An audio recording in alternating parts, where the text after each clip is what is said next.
Bilirsinizmi ki, 2 dəfə atom bombası ilə dağıdılan yeganə ölkə olan Yaponiya necə cəmi bir neçə 10 illik ərzində iqtisadi supergücə çevrildi? Yaponiyada günəş, şərəf bu ölkənin döyünən ürəyində axdığı zaman doğur. Kölgələri samurayların qanından gələn şərəf, min illər boyunca samuraylar xalqını düşmənlərdən qoruyub, Yaponiyaya təhlükəsizlik və şərəf bəxş etdilər. Lakin heç vaxt budaqda əbədi qalmayan albalı çiçəkləri kimi bu dövr də sona çatdı. 19-cu əsrin ortalarında Metyoperinin qara gəmilərinin Edo limanına indiki Tokyoya gəlişi ilə Yaponiya Amerika ilə ticarət əlaqələri qurmağa məcbur oldu. İmperator Meiji bu razılaşmanın təzyiqi altında ordusunu müasir silahlarla təchiz etdi. Lakin bu, düyü və parça kimi insanların gündəlik həyatını təmin edən resursların çatışmamazlığına səbəb oldu. Samuraylar bu prosesi Yaponiyanın şərəfinə təhdid hesab edərək imperatora qarşı üsyan qaldırdılar. Lakin sonda bu üsyan yatırıldı və onların lideri Saigo Takamori şərəflə öz canına qıydı. Bundan sonra Yaponiyada daha heç bir samuray qalmadı. Lakin hər bir Yapon samurayların xatirələrini və əfsanələrini öz mədəni şəxsiyyətinin bir hissəsi kimi qorudu. Müasirləşməyə qalib gələn Yaponiya imperiyası dünya güclərindən birinə çevrilməyə çalışırdı. İmperator Hirohito və Tojo Hideki kimi hərbi baş nazirlər ölkəni militarist siyasətlərə yönəltdilər. 1937-ci ildə Yaponiya Çinə hücum etdi və 2-ci Dünya müharibəsi alovlanmağa başladı. Yaponiya ordusu sürətlə və güclü şəkildə irəlilədi və əsgərlər döyüşlərdə canlarını fəda etməyə adət etdilər.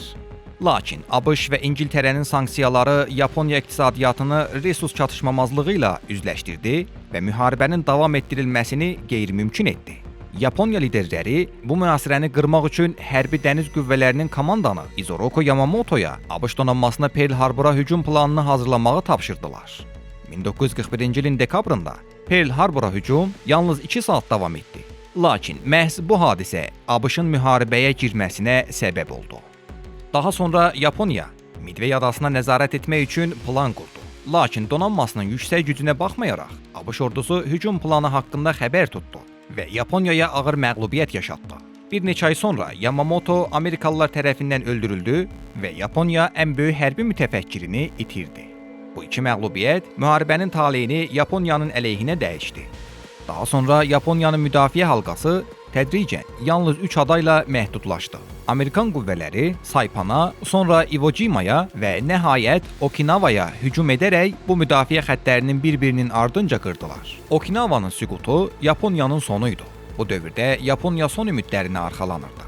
Onlar hava qüvvələrinin kamikadze əməliyyatları ilə son ana qədər müqavimət göstərdilər. O dövrdə dünyanın ən böyük döyüş gəmisi olan Yamato geri dönüşü olmayan bir əməliyyata göndərildi. Lakin məhv edildi və batırıldı. Bu məğlubiyyətlərdən sonra nəhayət 1945-ci ilin avqustunda Hiroşima və Nagasakinin atom bombardmanı və şəhərlərin dağıdılması və minlərlə insanın ölümü ilə Yaponiya təslim olmağa məcbur oldu. İmperator Hirohito'nun təslim sözünü işlətmədən təslim olduğunu elan etməsindən sonra General Douglas MacArthur'un komandanlığı altında Amerikan qüvvələri Yaponiyaya daxil oldular.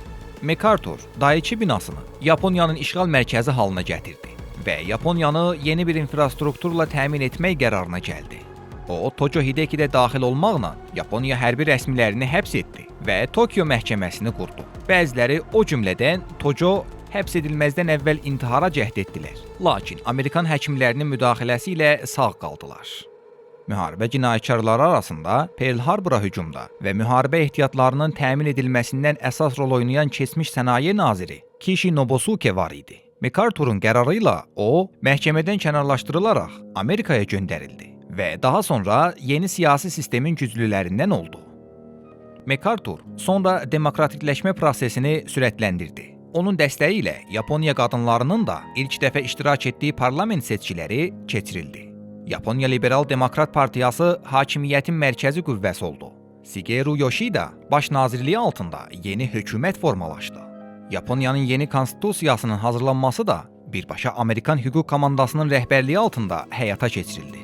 Bu konstitusiya xüsusilə Yaponiyanın orduya sahib olmasını və müharibəyə girməsini əbədi olaraq qadağan edən 9-cu maddə parlamentdə mübahisələrə və etirazlara səbəb oldu. Lakin imperatorun razılığı ilə qanun qəbul edildi və o vaxtdan etibarən Yaponiya ordusu tamamilə ləğv edildi. Ordu ləğv edildikdən və 5 milyondan çox məğlub və xəstə əsgərin ölkəyə qayıdışından sonra Yaponiya yoxsulluğa, xəstəliyə və çarəsizliyə qərq oldu.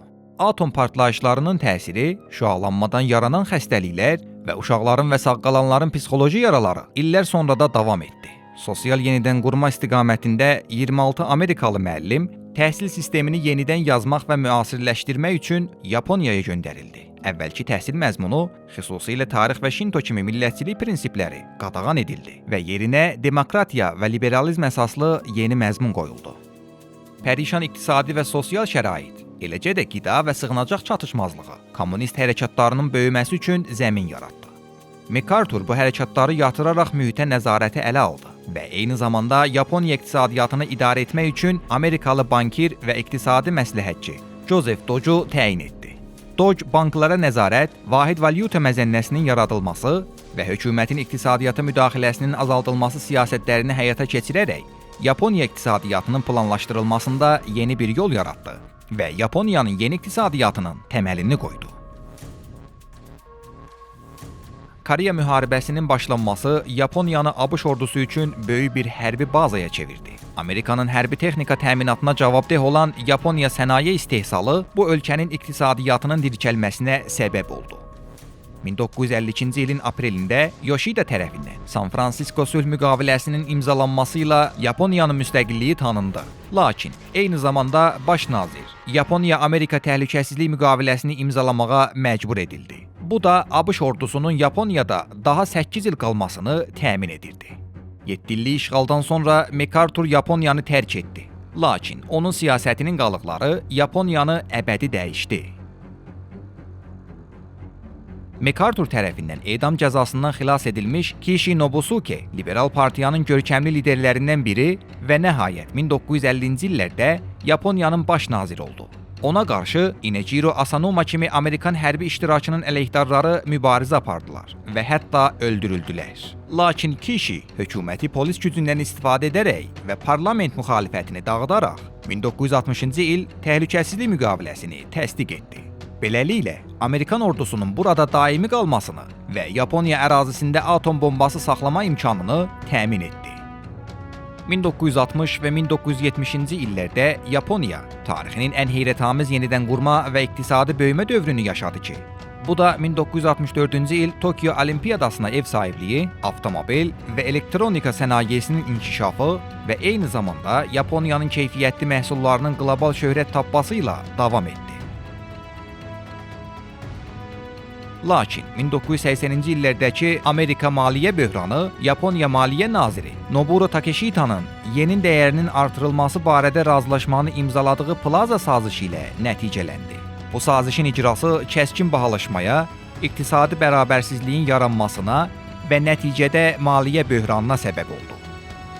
Bu böhranın 1991-ci ildə partlaması Yaponiyada birja və daşınmaz əmlak bazarının çökməsinə, kapitalın məhv olmasına, işsizliyin geniş yayılmasına və təbəqələşmənin artmasına səbəb oldu.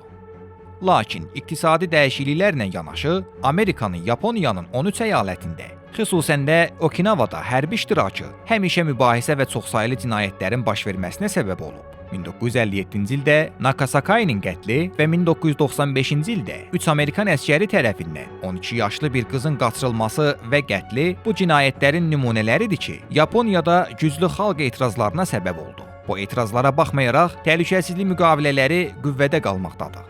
Amerikanın geniş hərbi bazaları isə region ölkələrinin təhlükəsizliyi və rifahı üçün təhlükə yaratmağa davam edir. Sonda qeyd etmək yerinə düşər ki, Yaponiya iqtisadiyyatı müxtəlif böhranlara baxmayaraq hərəkətini davam etdirsə də, işğalın mirası, Amerikan siyasətinin sosial və iqtisadi təsirləri və hərbi bazaların kölgəsi hələ də müasir Yaponların həyatında ciddi rol oynayır.